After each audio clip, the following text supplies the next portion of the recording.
Okay, hey everyone, so I'm trying out a new mic today, yay. Let me get my apron. I got a lapel mic, I don't know how it's going to work.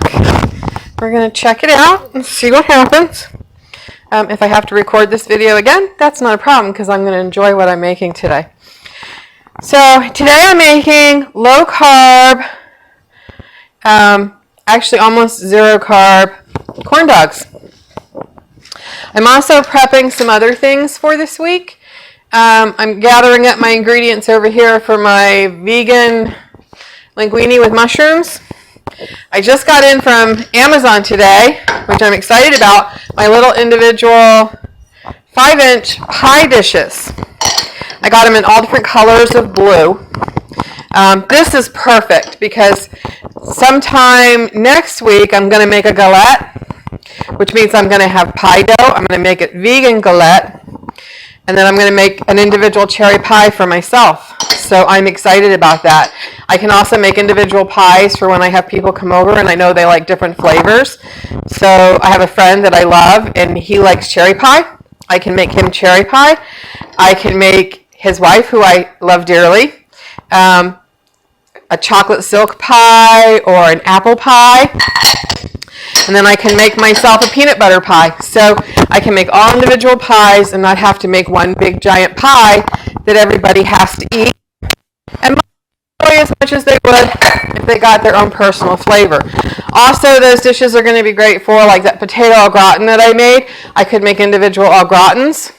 I could make them so I could make a vegan version, and then I could make the normal version, because there's nothing worse than having people over for dinner and not being able to feed them the food that they like. I always try really hard to make sure that people that come over get things that they like. If they don't like mushrooms or are allergic, I leave out mushrooms. But then it affects other people too, so I try to do it individually.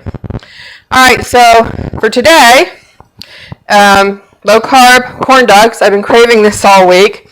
So I have all my ingredients over here on the left like I always do. I have oil on my gas burner, which I'm not going to turn on yet. I need to heat that, but I'm going to wait a second. I have the regular old-fashioned store-bought grated Parmesan cheese. It works best in this recipe. So I'm going to put, and I just do this by eyeball, I'm going to put about a half a cup of that in. Move that to the right. I have baconettes. You can use any pork rind you want, but baconettes for frying or baking and low carb world are the best. And what I need to do, sorry for the noise, is just pop them open so I can squish them. Now you can on Amazon buy something called pork rind dust. I have tried it. It comes, you have to buy like a pound of it, and I'm not so much the amount that you have to buy. I'm not eating strictly low carb.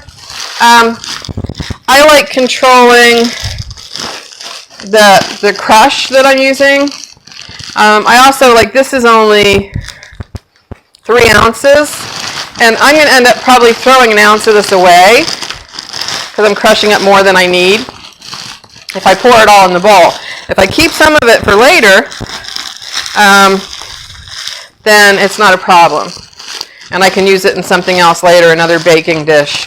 You can use it to bread chicken with Parmesan. You can use it as breading on any meal. I've thrown it in, I've browned or breaded and baked eggplant parm. So eggplant I've breaded and then baked it. I've also fried it that way to use an eggplant parm. This is by no means a vegan or vegetarian meal. So I've got these crushed pretty fine. I want to make sure they're really fine. So let me see if I have I don't have my pounder. So I'm just going to use a frying pan. So I just want to make sure that these are crushed really, really well. Now, if you bought the bacon dust, you wouldn't have to do this. If I stuck these in a blender or a food processor, it would be just as easy. But, sometimes you're working with people, and I'm at work today, by the way. This is my lunchtime. sometimes you work with people and they just frustrate you. Having something like this to either crush or pound.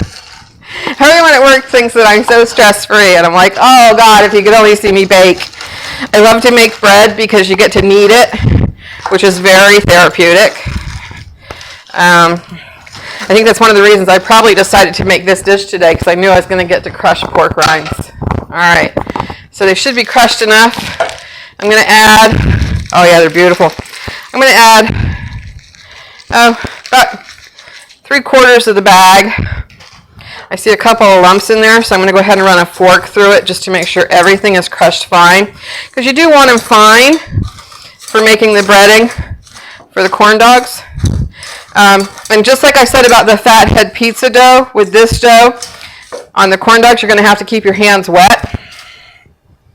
My hands are impeccably clean right now, so I'm just going to go through here and take out any big pieces that don't crush. Sometimes that happens with pork rinds. You get those over-browned, really dark pieces, and they don't crush well. So I'll just go ahead and pull them through. Now, granted, if I ran it through a food processor, I wouldn't have that issue, because it would have ground them up. I just didn't feel like pulling out the food processor today. There's another piece.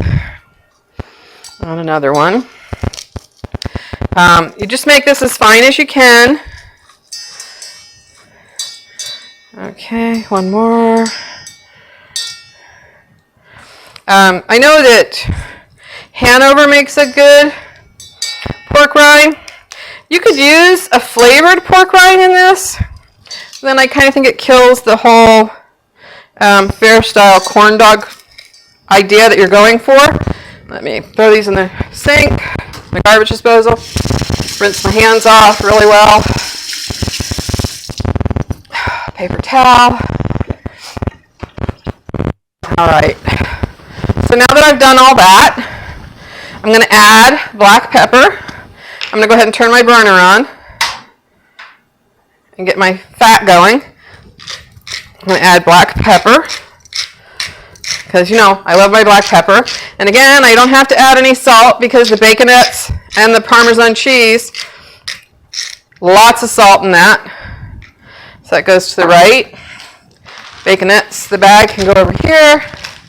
I just made a mess that I'm going to need to clean up later. All right, so I have, you could use skewers if you wanted to, but I happen to have popsicle sticks from Wilton. These are Wilton's 5-inch popsicle sticks. And I have some of my favorite hot dogs, which are the Hebrew National Beef Franks. I also like Nate's, famous Nate's. So you could use either brand. And I measure my pot. I'm going to end up cutting these and making 4 little mini, because I didn't get a huge pot. So I'm going to cut those in half. So I've got my hot dogs sitting there ready to steak up. Move this to the side. I've got an egg that I'm going to add into. I'm actually going to go get another egg because I put a little bit more baconettes in there. So it's 2 eggs. Okay. So second egg. No shell. Over the shoulder. Squash it all together. It's going to make a very thick dough. It's not a batter. It's not like cornbread batter. This is a dough. And yes, the baconettes have already been fried. They're going to be fried again, and they'll turn out really pretty golden. Yeah, that's just what I want. Nice thick dough. It's amazing how when you fry this, it ends up tasting just like a fair corn dog. All right, so I'm going to need 4 sticks to get 2 hot dogs done. I probably won't eat all 4 because, believe it or not, these are very, very filling. I stick into the hot dog. I don't want to go all the way to the end. If I had done a deeper pot, or if I pulled out the deep fryer, which I never use, I probably wouldn't have had to cut the hot dogs in half. But this is okay. We improvise, right? So I get 4 hot dogs instead of 2. So I've got my hot dogs on my sticks. I've got my batter sitting here, or my dough, and I'm going to pull it out, let you see. It is literally a thick dough. I'm going to drop some of it in the fat because I want to see when it pops up to the top. What I'm going to do now is get my hands wet. Like I said, you got to keep your hands wet when working with this dough. And then I'm going to, let's see, how big is that? I'm going to form a little long, put the hot dog in. I'm going to add some dough to the top. That's the bottom layer. You just add the dough, push it down, squeeze it around the hot dog, make sure you're sealing the end on the stick. You can roll it in your hands. That's still not popped up yet. That's all right. A little bit more right there. You can see as my hands start to really work this dough, it starts to get sticky again. So this is our first corn dog. All right, let's do our second one. Like I said, these are very filling. I might just do 2 today because all of the protein and the fat in these will really fill you up fast. And of course, I'll be pulling out the ketchup and mustard because you got to have ketchup and mustard on a corn dog, right? And I just use the old-fashioned French's. Oh, it's starting to get hot. I just use the old-fashioned French's, and my hands are starting to stick really bad. Yellow mustard, or Plowman's. I love Plowman's, and I found that that's typically in the Northeast. It's hard to find down here. So if I know that I'm going to be grilling hot dogs or making corn dogs at any point, I try to find Plowman's online, Plowman's yellow mustard, because that is my favorite. Your job when making this is to make sure the hot dog is perfectly sealed in. I think that's perfect. I'm going to put these 2 aside because I don't think I'm going to need to make them, so I only really needed 1 hot dog today. Which, that will make Dixie very happy because she will get to eat the other hot dog that I'm not eating today. She's at school right now. I'll be picking her up later. She will get that hot dog. I will stick it in the microwave. A friend of mine from Texas, or Florida, Texas, once told me, he's a Facebook friend, and he once told me to dry the hot dogs out in the microwave, and that works beautifully. And Dixie loves those. So what I need to find right now is tongs.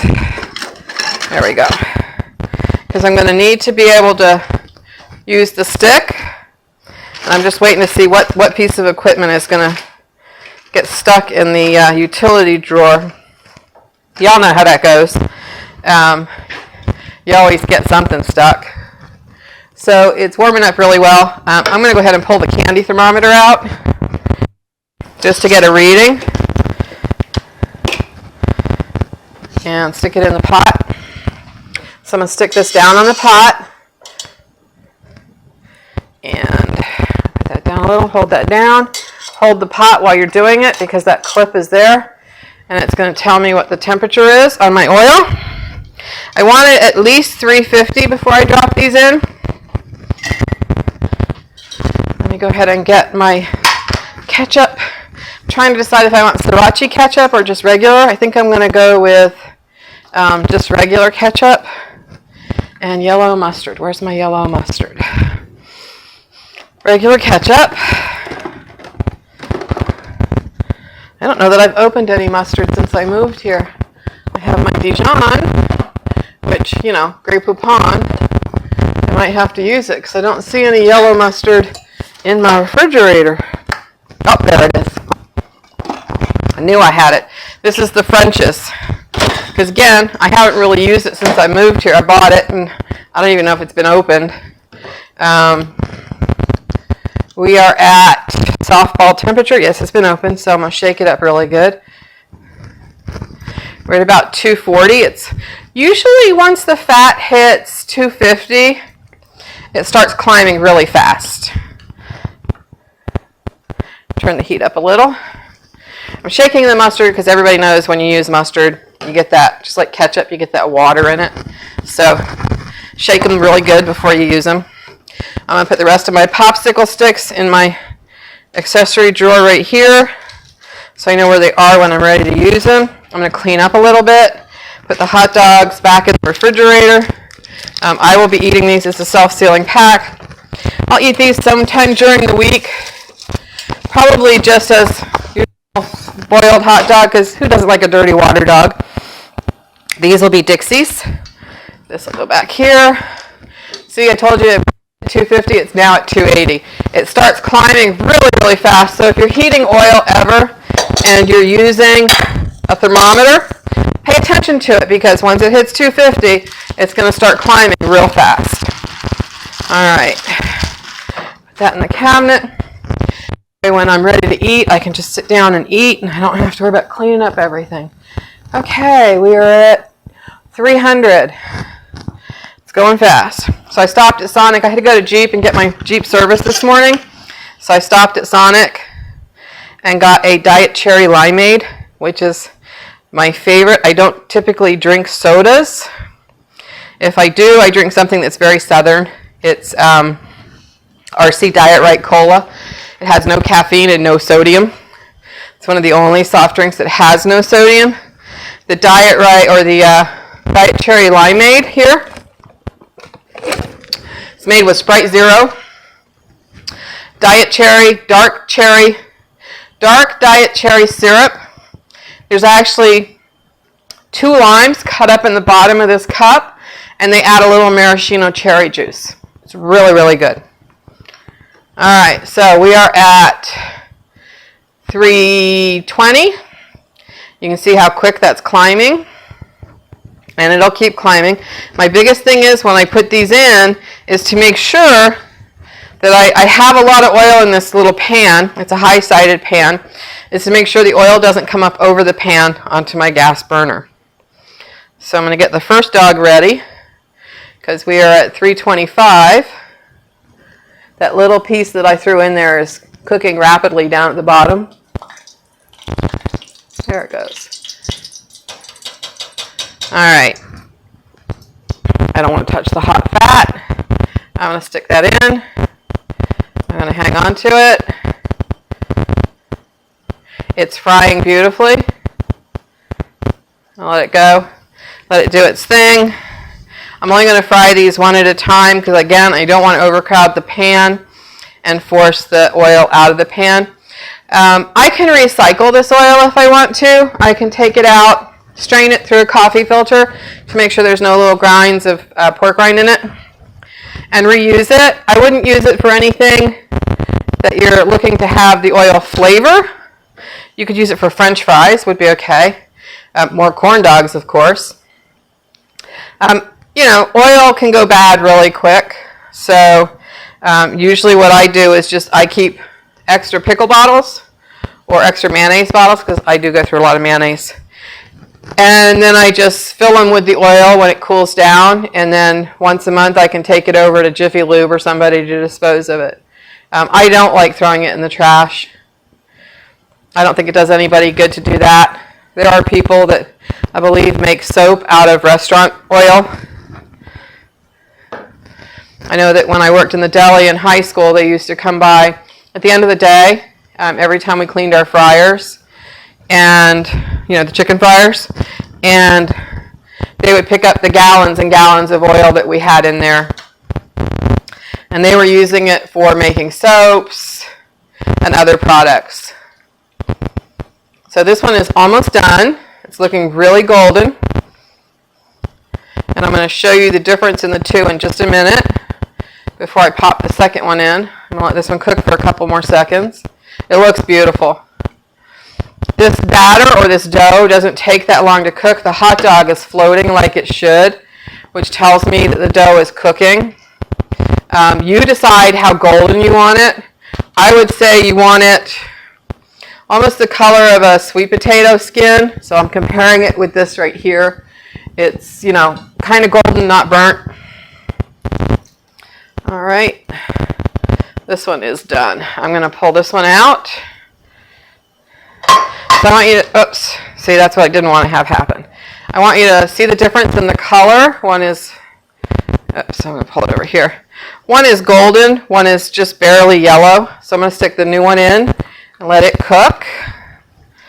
Now, like I said, if I'd had deep enough oil, I could have seriously used the whole hot dog. But cooking it this way, again, I'm only going to need one hot dog because the breading of the Parmesan cheese and and I'm watching my temperature on my fat. It's getting too high, so I'm going to lower the heat. The breading is going to be very filling. So, like I said, watch your heat. Using a candy thermometer is best if you're not using a deep fryer, because you can set the temperature on your deep fryer.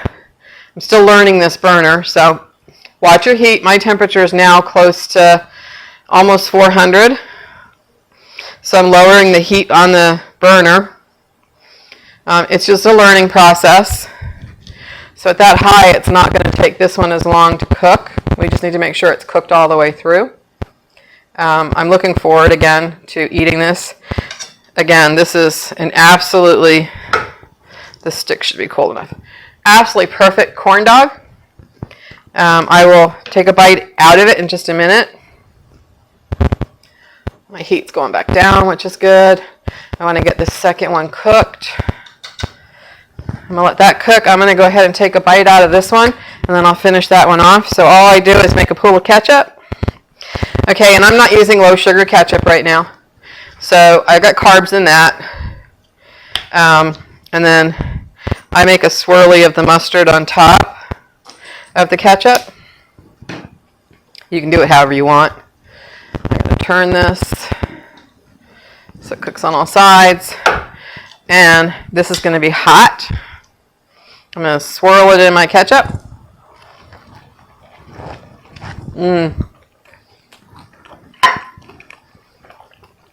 That is so good. That literally tastes just like a street fair corn dog. You would not know that there's no corn batter in it. You would have no clue. You could feed that to anyone and they would think they're getting a regular old-fashioned corn dog. So that's it for now. I'm going to pull this one out when it's done. Let it sit for a second and then I'm going to eat my lunch. Thanks, y'all. Hope this mic worked. Have a great day.